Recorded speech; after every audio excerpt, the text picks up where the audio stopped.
Alors, comme vous le savez, une autre phase de la lutte contre la pandémie et sa deuxième vague commence ce jour.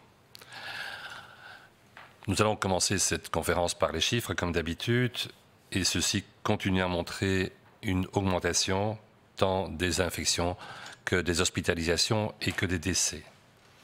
En résumé, les infections doublent actuellement tous les 8 jours et les hospitalisations tous les 7 jours. Si nous revenons aux infections, le mardi 13 octobre, nous avons atteint 12 051 infections démontrées, ce qui est le chiffre le plus important que nous n'ayons jamais atteint. Le mercredi 14 octobre, nous avons dépassé les 10 000 infections, en l'occurrence 10 932. Ceci nous amène à une moyenne, par rapport aux 7 derniers jours, de 7 876 infections par jour, soit une augmentation de 79% par rapport à la semaine qui a précédé.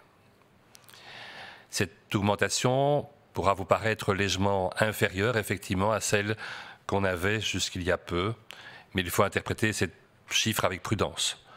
Vous savez tous qu'il y a pour l'instant une espèce d'embouteillage au niveau de la réalisation des tests et de l'obtention des résultats, et donc il peut y avoir un retard au niveau des résultats tels qu'ils nous sont transmis.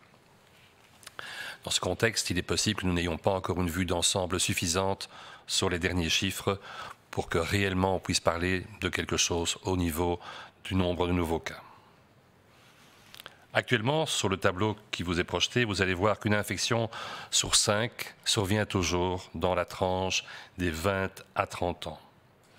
C'est toujours bien sûr le groupe d'âge le plus atteint, mais ça apparaît un petit peu moins bien parce que comme vous le voyez dans le large plateau qui suit, il y a effectivement une dérive du taux d'infection vers les gens qui sont compris dans les tranches entre 30 et 60 ans, et c'est ce large plateau que je vous décris sur la diapositive.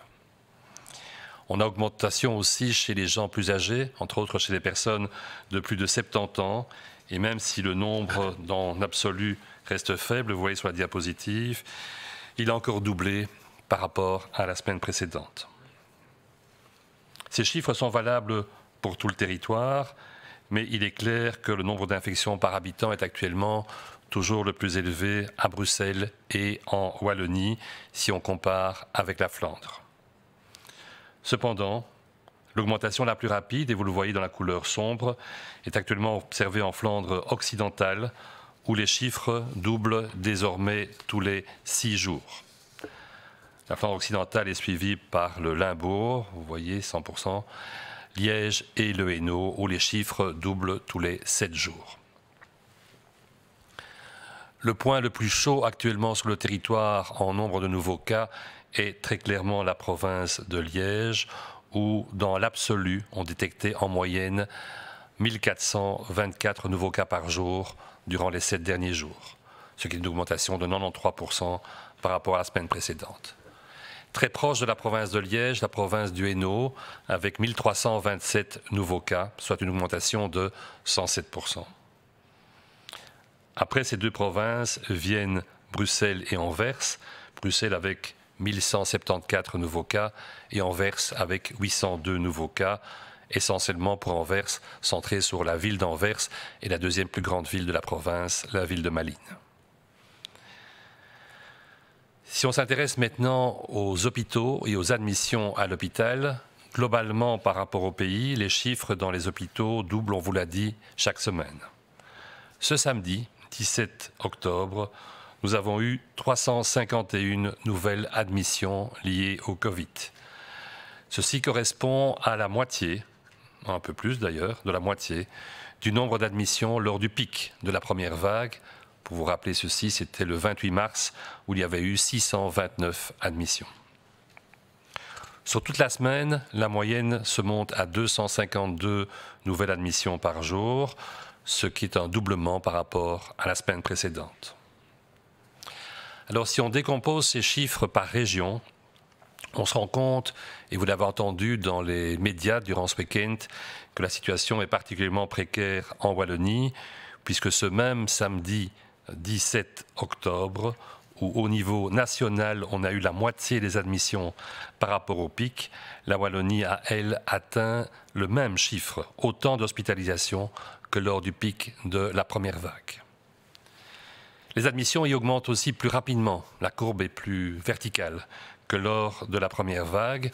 Et cet ensemble de données nous montre que la tension qui existe dans les hôpitaux en Wallonie va continuer à être importante dans les jours qui viennent. À Bruxelles, les admissions journalières à l'hôpital sont à la moitié de leur pic de la première vague, avec un doublement tous les 14 jours.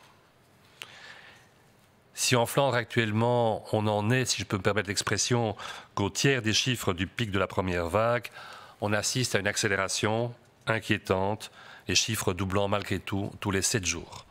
Donc un certain retard de la Flandre par rapport à Bruxelles et à la Wallonie, mais malgré tout des chiffres qui sont inquiétants par leur augmentation. Aujourd'hui, il y a pratiquement 2500 patients atteints de Covid hospitalisés, en l'occurrence 2485, dont 412 le sont en soins intensifs et la moitié d'entre eux, à peu près, est ventilée. Le nombre de lits d'hôpitaux utilisés double donc tous les 8 à 9 jours. Il est impossible avec ceci de ne pas tenir compte de la donnée que la barre des 500 patients en soins intensifs seront atteints cette semaine et que quel que soit l'impact des mesures, plus ou moins réelles, impact rapide, on aura 1000 patients en soins intensifs d'ici la fin de ce mois. Grâce aux mesures et en espérant effectivement leur impact rapide dans les 10 à 15 jours, on devrait pouvoir éviter la projection mathématique des 2000 patients à la mi-novembre, parce que si on l'atteignait, on serait là au niveau maximal du lit de soins intensifs qui sont prévus pour les patients Covid. Ceci souligne donc toute l'importance de ce qu'on espère des mesures qui ont été prises maintenant et qui seront d'application à partir d'aujourd'hui pour inverser la tendance dans les 2 à 3 prochaines semaines.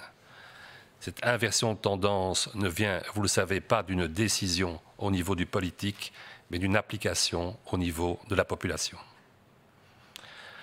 Et donc il faut rappeler une fois de plus, car clairement le besoin est là de le rappeler, que tout contact épargné, il faut le prendre dans ce sens-ci, par rapport à un collègue, par rapport à un ami, par rapport à d'autres connaissances, est une diminution du risque de transmission, et qu'une diminution du risque de transmission peut faire la différence par rapport bien sûr aux infections, mais surtout par rapport au fait que la structure de santé et les hôpitaux, dans l'hospitalisation et les soins intensifs, puissent tenir le coup ou ne puissent pas tenir le coup.